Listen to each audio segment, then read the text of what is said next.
Labas, sekmadienis ir mes vėl susitinkame Investor LT kanale aptarti rinkos aktualijų. Pasikalbėsime apie makro, aptarsime įdomesnės naujienas ir, aišku, kartu ieškosime naujų investavimo idėjų.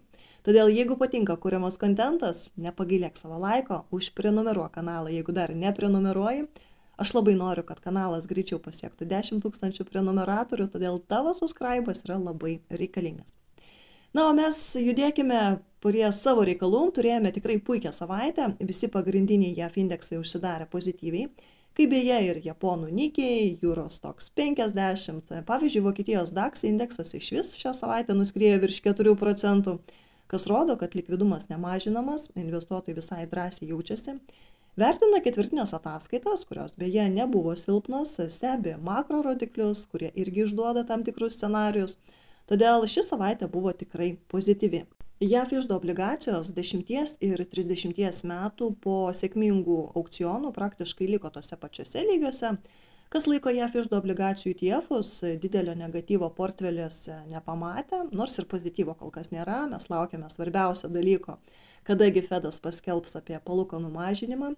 Beje, po šią savaitę išėjusių duomenų rinkos dalyviai vėl drąsiau stato už 2 palūkanų mažinimo žingsnius šiemet, rugsėjį ir gruodį. Tai žiūrėsime, kaip uždarysime šios metus, o kol kas stebime makro duomenis, na ir ieškome įdomių variantų portfeliui. Dabar, kaip žinote, situacija yra tokia, kad kuo blogesni JAF ekonominiai rodikliai, kuo labiau silpsta darbo rinka, tuo geriau momente turėtų jaustis akcijų rinka.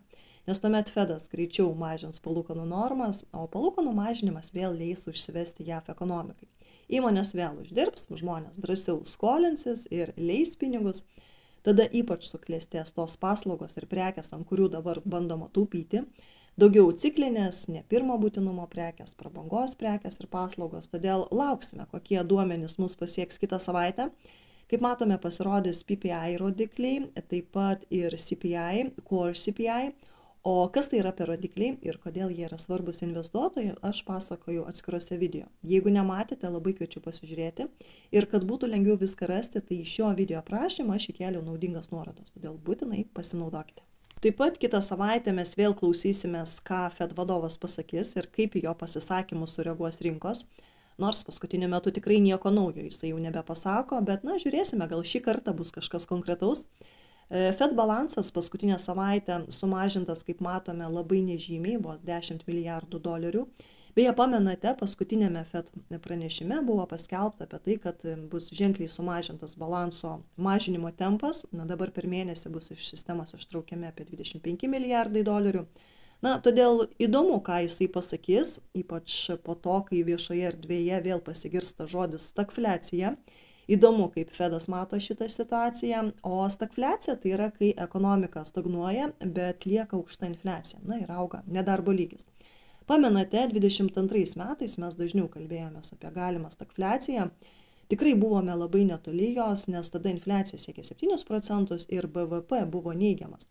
Bet einant mėnesiams BVP atsigavo, infliacija sumažėjo per pusę. Todėl greitai visi pamiršo galimą stagfliaciją, na, bet štai dabar rinkos vėl išsigando, ypač kai analitikai vis dažniau apie tai pradėjo kalbėti. Nes balandžio mėnesį BVP ataskaitoje mes pamatėme ekonomikos augimo sulėtėjimą ir nesumažėjo infliacija.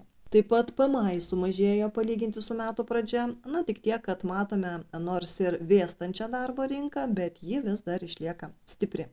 Ir nepaisant to, kad balandį vidutinis valandinis darbo užmokestis sumažėjo 0,2%, atlyginimų augimas per metus infliaciją lenkia. Imant 24 metų pirmąjį ketvirtį, disponuojamos pajamos per metus padidėjo 4,8%, o darbo užmokestis 7,8%. Tuo tarpu PCE infliacija, arba kaip aš sakau, PCE infliacija išaugo 4,4%. Kas patvirtina vartotojų paklausos potencialą. Tai yra, žmonės uždirba daugiau nei pabrangsta paslaugos ir produktai, todėl atitinkamai gali ir toliau didinti vartojimą.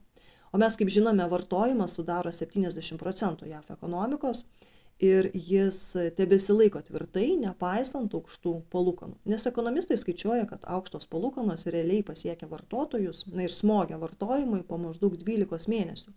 Todėl aukštų palūkanų normos poveikis jaučiamas ne iš karto. Žinoma, kai kuriuose pramonės šakose jau yra problemų. Tačiau apskritai darbo rinka išlieka stipri, nors matome, kad jau ir silpsta. Šią savaitę pasirodė vartotojų nuotaikų indeksas, kas parodė, kad nėra didelio pozityvo kalbant apie artimiausią ateitį, ekonomika po truputį lėtėja, nedarbas auga, bet svarbiausia, ką turi pasiekti Fedas, tai aišku pažaboti infliaciją, o ji vis nerimsta. Ir kad ji toliau gali augti, tai tikrai yra labai realu, jeigu, pavyzdžiui, brangs nafta, jeigu toliau brangs produktai, nes geopolitinė situacija išlieka įtempta. Pavyzdžiui, skaičiuojama, kad dėl karinių konfliktų Raudonojoje jūroje krovinių gabenimas tarp Europos ir Azijos antrąjį ketvirtį sumažės 15–20%. Yra skaičiuojama, kad tarptautiniai prekybos sutrikimai bus jaučiami iki 2024 metų pabaigos. Matome, kad brangsta kakava, apelsinų sultys, žaliavos, taip pat kukurūzai, kviečiai, avižos ir kitos kultūros. Todėl tarptautiniai konfliktai, klimato kaita, pavyzdžiui, stiprus lietus, sausra, karštis kelia grėsmę pagrindinių kviečių gamintojų tiekimui. Todėl esant nepalankioms oro sąlygoms, grūdų futuresų kainos pakilo iki aukščiausio lygio nuo 23 metų rugpjūčio mėnesio. Todėl tikrai turime priežasčių infliacijos augimui, tai ir žiūrėsime, kaip ten bus su palūkanų mažinimu. Judėkime toliau. Šią savaitę medijoje nemažai dėmesio buvo skiriama elektromobiliams. Kaip žinote, dabar tiek Europa, tiek JAV bando apsaugoti savo vietinius elektromobilių gamintojus, todėl įvedinės apsauginius muitus kinų automobiliams. Nes, kaip rašo medija, Kinijos įmonės agresyviai veržiasi į vakarų svetainės ir siūlo savo elektrinius ir hibridinius automobilius itin žemomis kainomis. Ir ekspertai vertina, kad už mažesnę kainą neretai ir kokybė būna aukštesnė. Bet rinkų užversti kiniškais automobiliais juk negalima, todėl reikia priimti tam tikrus apribojimus, kelti muitus, ir panašiai. O mums investuotojams, kurie investuoja į Kinijos elektromobilius, svarbu įvertinti, kad plėtra į kitas rinkas tikrai reikalaus didelių išlaidų, kad niekas jų nelaukia išskėstomis rankomis, tikrai daugelis vyriausybių ves muitus ir kitus apribojimus, todėl silpniausios ir nuostolingiausios įmonės ilgainiui bus priverstos užsidaryti. Ir NIO, XPeng tikrai turės dėti didžiulės pastangas, kad išgyventų. Aš žinau, kad jūs investuojate į šias kompanijas, todėl norisi tikėti, kad viskas susitvarkys, tačiau rizika dabar yra tikrai labai didelė. Beje, Wall Street Journal paskelbė, kad Vašingtonas planuoja pakelti importo muitą 4 kartus Kinijos elektra varomoms transporto priemonėms. Taip pat bus didinami tarifai Kinijos plienui ir aliuminiui bei saulės kolektoriams. Žodžiu, kainų karas tik įsibėgėja. Kinija kiek anksčiau buvo perspėta dėl perteklinių gamybos pajėgumų ir ten nuvykusi Janet Yellen ir kiti aukšti JAV pareigūnai ragino Pekiną koreguoti gamybos tempus, nes pasekmės visiems bus skaudžios. Ir dabar visi laukia, koksgi bus Kinijos atsakas. Visgi tiek Europa, tiek JAV yra labai glaudžiai susijusios su Kinija, todėl bus labai įdomu stebėti, kogi čia viskas baigsis. Taip pat JAV uždraudė Intel ir Qualcomm tiekti čipus Kinijos Huawei kompanijai. Tokiu būdu JAV pašalina Apple konkurentą, kuris rimtai valgė Apple rinkos dalį Kinijoje. Beje, Reuters rašo, kad toks sprendimas priimtas po to, kai praėjusį mėnesį buvo pristatytas pirmasis Huawei nešiojamas kompiuteris su dirbtiniu intelektu MateBooks X Pro, kurį maitina naujasis Intel Core Ultra 9 procesorius.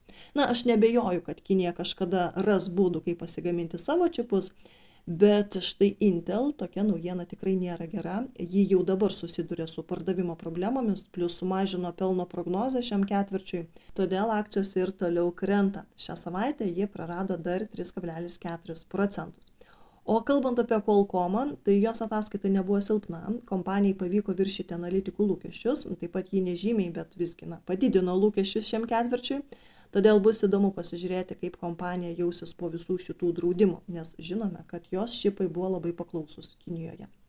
Taip pat šią savaitę buvo skiriamas didelis dėmesys Warreno Buffetto Berkshire Hathaway kompanijai. Mes žinome, kad Buffettas pirmąjį ketvirtį sumažino savo Apple akcijų paketą 13%, tai yra pardavė 115 milijonų akcijų. Todėl Berkshire veiklos pelnas išaugo 39% iki 11,2 milijardų. Buffettas taip pat padidino savo grinųjų pinigų ir jų ekvivalento dalį iki rekordinės 189 milijardų dolerių sumos. Ir kaip aš jau savo paskyroje dalinausi, yra buvę istorijoje net 3 atvejai, Kai tik Buffettas prikaupė rekordinį kešą, tada per 12 mėnesių įvyksta reikšminga korekcija akcijų rinkoje. Todėl labai įdomu, ar šis guru kažką žino, kažkam ruošiasi, ar čia tiesiog noras kaupti pinigus senatvėje. Beje, jis paskutinėme laiške akcininkams labai atvirai kalbėjo, kad dabar rinkoje vyrauja tik spekulacijos, nėra beveik nieko įdomaus ilgalaikiam investuotojui. Todėl jo sprendimas yra laukti tinkamų kainų, o iki tol jam kapsi procentai už trumpalaikės vyriausybinės skolas, taip pat jis gauna dividendus iš tų kompanijų, kurias įsigijo labai pigiai, todėl jo portfelis tikrai neša puikią grąžą. Beje, Elonas Muskas negalėjo šioje vietoje nepasinaudoti hypo ir savo paskyroje rėžė rimtą pasiūlymą Warrenui Buffettui, kad jis dabar turėdamas tiek kešo galėtų pirkti Tesla akcijas. Bet kol kas, bet jau žiūrint į Tesla kainos dinamiką, Buffettas greičiausiai nepasinaudojo Musko patarimu. Beje, pamenate, mes kalbėjomės, kad Warrenas pildosi paslaptingos kompanijos poziciją į savo portfelį ir jau antrą ketvirtį jis prašo SECO neatskleisti informacijos apie šį pirkinį, kad rinkos dalyviai, kurie seka jo veiksmus, be reikalo neišpūstų kainos. Ir aš pati tikėjausi, kad paslapties šydas bus nuimtas šį šeštadienį, bet dėja mes nieko apie tai nesužinojome. Bet yra kita įdomi naujiena, Warreno Buffetto numylėtinė Apple kompanija. Mes žinome, kad jis sustabdė savo Apple Car projektą, tačiau medijoje pasirodė pranešimų, kad kompanija derasi su Rivian automobilių gamintoja dėl galimos partnerystės. Taip pat Apple šią savaitę pristatė naujos kartos iPad liniją, iPad Pro, iPad Air, Apple Pencil ir Magic Keyboard, bei naująjį M4 čipą. iPad Pro yra ploniausias visų laikų bendrovės gaminys, o naujasis čipas yra 50% galingesnis nei M2, o grafinis branduolys net 4 kartus galingesnis, bent jau taip teigia Apple. Naujasis planšetinis kompiuteris taip pat pirmą kartą turi OLED ekraną. Kol kas naujienos, kaip matom, stipriai neveikia akcijų kainos, todėl žiūrėsime, kaipgi bus toliau. Viena didžiausių naftos kompanijų ExxonMobil, tikeris XOM, sutiko pirkti Pioneer Natural Resources, tikeris PXD, už $59,5 milijardo. Bendrovė trečiadienį pranešė sudariusi sutartį dėl visų PXD akcijų įsigijimo, įvertindama jas $253 už akciją. Ir dabar dėka šio sandorio Exxon turės dominuojančią padėtį Permės baseine ir Naujojoje Meksikoje. Niekur mes tikrai dar ilgai nenueisime nuo naftos ir jos produktų, todėl kompanija sukaupusi didžiulį kešą toliau investuoja į plėtrą, nes įtempta geopolitinė situacija pasaulyje lėmė staigų naftos kainos kilimą, dėl ko Exxon pelnas pasiekė rekordinį lygį ir ji, kaip matom, nusprendė įsigyti Pioneer kompaniją, prieš tai įsigijo dujotiekio operatorių Denbury, kas rodo, kad bendrovė ateinančius dešimtmečius vis dar planuoja pasikliauti savo tradicinių naftos ir dujų verslu. Aš irgi esu daugiau buliškas liečia naftą ir dujas, todėl pildausi savo portfelį kompanijomis iš šių sektorių. Judėkime toliau. Kompanija Reddit, tikeris RDDT, šią savaitę pateikė pirmąją ataskaitą po IPO. Kompanija viršijo pelno ir pajamų lūkesčius, taip pat bendrovė pateikė tvirtą artimiausios ateities prognozę, todėl šią savaitę akcijos pakilo beveik 14%. Uždarame klube kažkiek su investuotojais diskutavome apie šią kompaniją ir svarstėme, kaip galėtų akcijos judėti, bet nepataikėm, nes daugiau statėm ant to, kad matysim kritimą, todėl neinvestavome, bent jau aš neinvestavau. Bet kur pataikėme, nors aišku užtruko, kol sulaukėme stipresnio augimo su ta idėja, nes keli iš mūsų buvome įėję į biotechnologijos kompaniją Novavax, tikeris NVAX, ir kai paaiškėjo, kad ji pasirašė licenzijos sutartį su kompanija Sanofi, tai yra $1,2 milijardų vertės susitarimas apimantis kombinuotos COVID-19 ir gripo vakcinos komercializavimą, tai po šios žinios smagiai sudalyvavome short squeeze, nes akcijos momente buvo pakilę virš 100%. Aišku, nereikia būti naiviems ir galvoti, kad visi mūsų sandoriai tokie sėkmingi, tikrai esame nekartą nusideginę, todėl spekulacijos tinka tikrai ne kiekvienam ir jeigu ateityje planuosite prisijungti prie mūsų uždaro klubo, tai tikrai neturėkite tokių iliuzijų, kad viskas čia pavyksta labai lengvai ir mes tik tai uždirbame pinigus.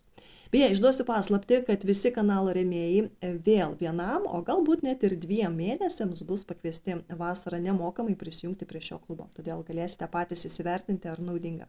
Apie tai dar atskirai pranešiu.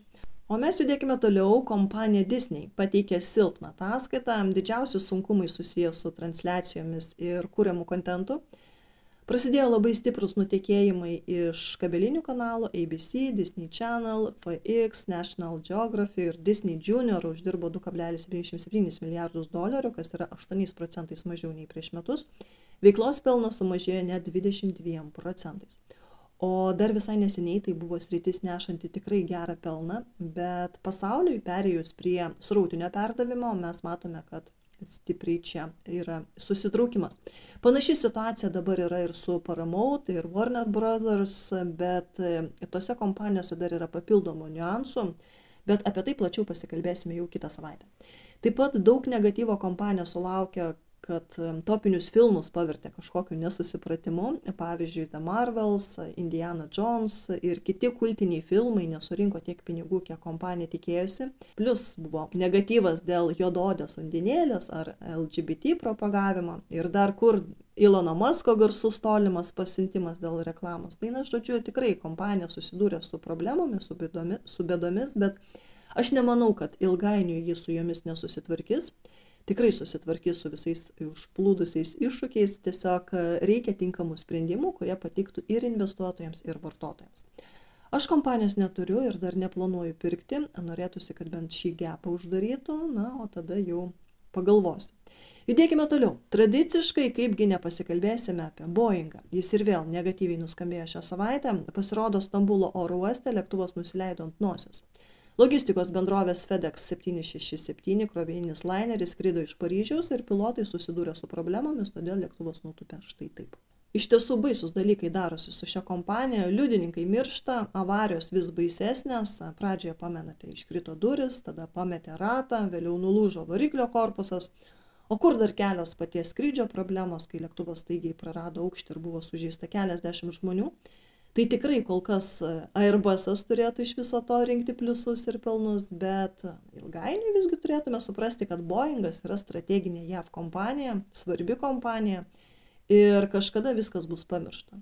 Dabar yra atleisti 3 aukščiausi vadovai, vėliau dar kažką nuspręs ir po kiek laiko žiūrėkim pasirodės pozityvios naujienos. Nors šiuo metu tikrai atrodo nereikėtų šią kompaniją investuoti, nes dar neaišku, kokie bus teismo verdiktai, kiek išaugs jos skolos ir panašiai. Šiam kartui iš manęs tiek, ačiū Jums, kad buvote kartu.